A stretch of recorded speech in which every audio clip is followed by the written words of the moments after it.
Hey chaps, I just want to pop in with a little video to do a little bit of housekeeping at the beginning of it, and then start with a first video lesson on partisanship versus bias. Um, that is something that I put on every single exam I've ever done in my entire life. Partisanship versus bias and how we use it in this class. So you may want to stay tuned for that. First off, State of the Union was Tuesday night. I thoroughly enjoyed it. There were many humorous moments. I enjoyed the moment where Republicans wouldn't stand up to applaud making college affordable. Those are some fun observations for me. I can't wait to hear some of yours. I totally can't wait to hear some of your observations on the State of the Union. Housekeeping item number 2, look on the horizon. Democratic debate is this Saturday. The 2 other things. Quiz number 1 is on chapter 2. It begins like this. Look at that. The founding and the Constitution, chapter 2. If you can believe this, it talks about the American colonies through the Revolutionary War to the creation of the Constitution. That quiz is going to be due Wednesday of next week. There will also be one other quiz, a syllabus quiz, that will be due sometime next week. I'm not entirely sure yet. I'm going to make that one sort of pretty short and sweet. Here's the super critical important thing, all right? And you can tell it's important because I'm leaning into the camera. You absolutely must do one of those 2 quizzes before they're due.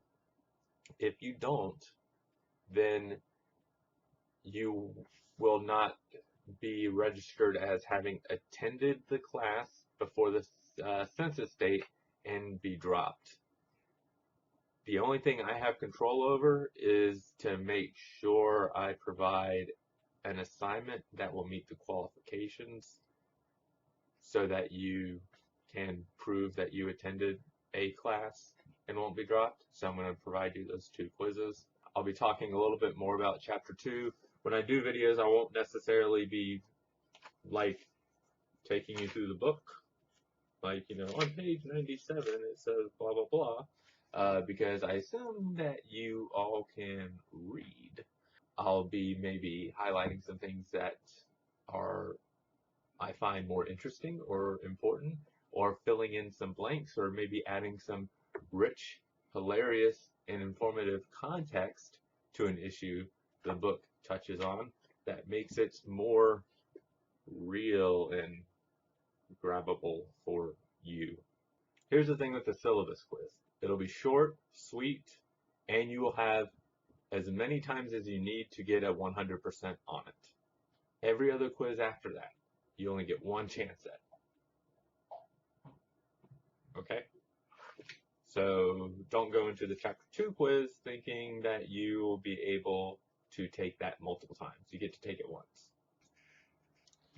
Dun dun dun, ba-bum, boom, ba-bum.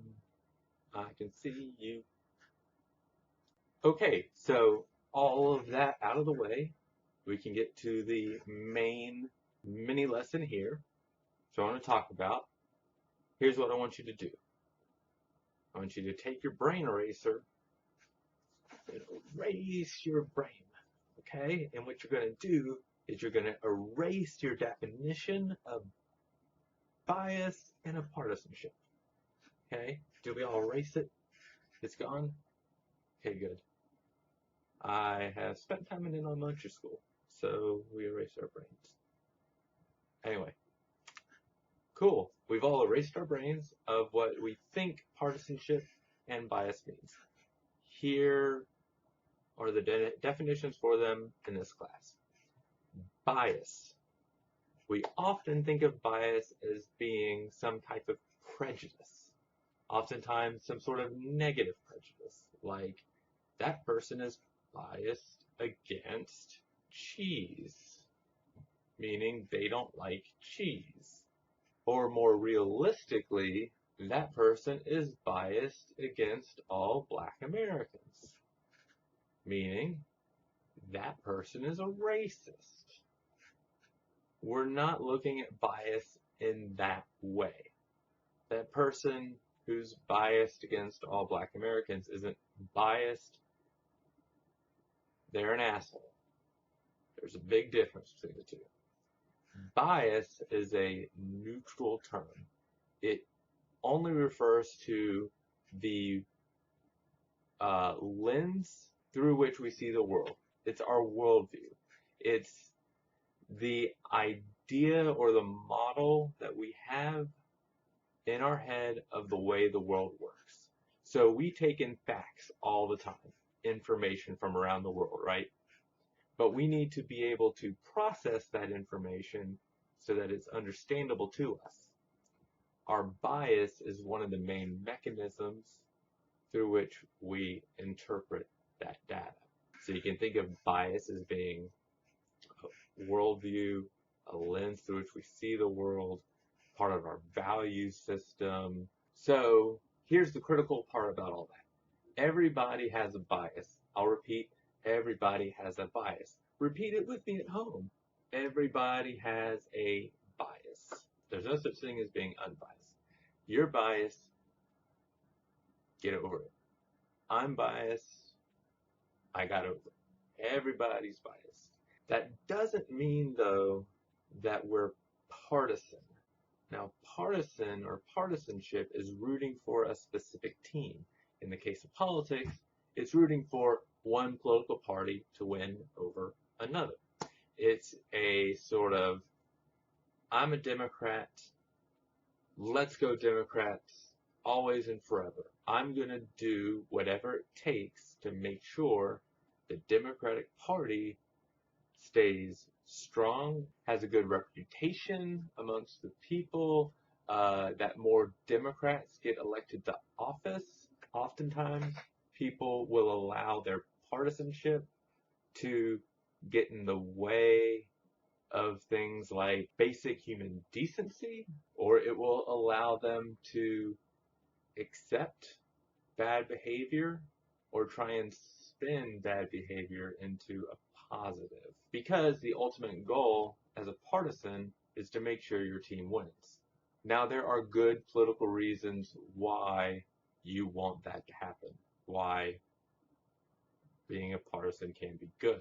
By being a partisan, you're ensuring that your party, your general views are being represented throughout all levels of government. Even if there are some bad apples in there, as long as they're a member of your party, that can make a huge difference in the agenda the government takes.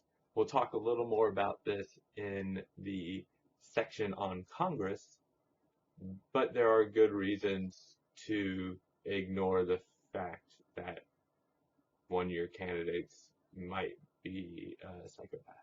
So that's partisanship.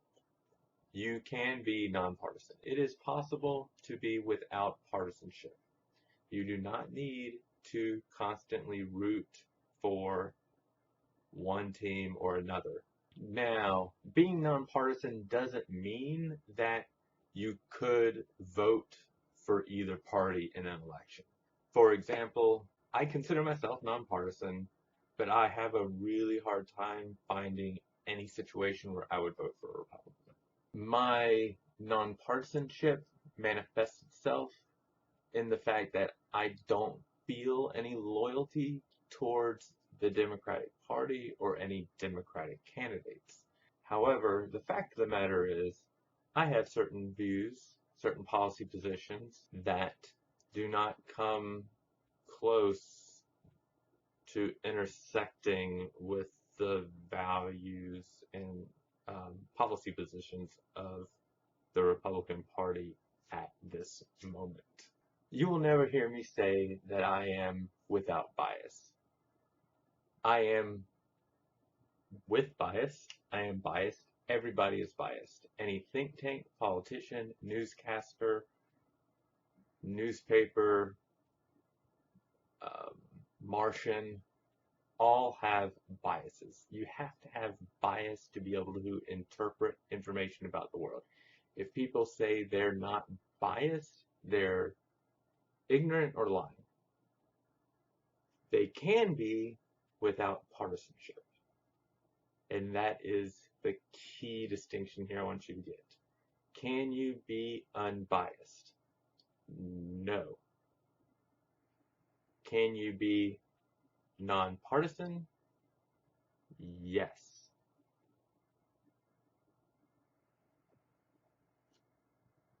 Got it? You have to have a bias. You don't have to have partisanship. Thus concludeth those definitions.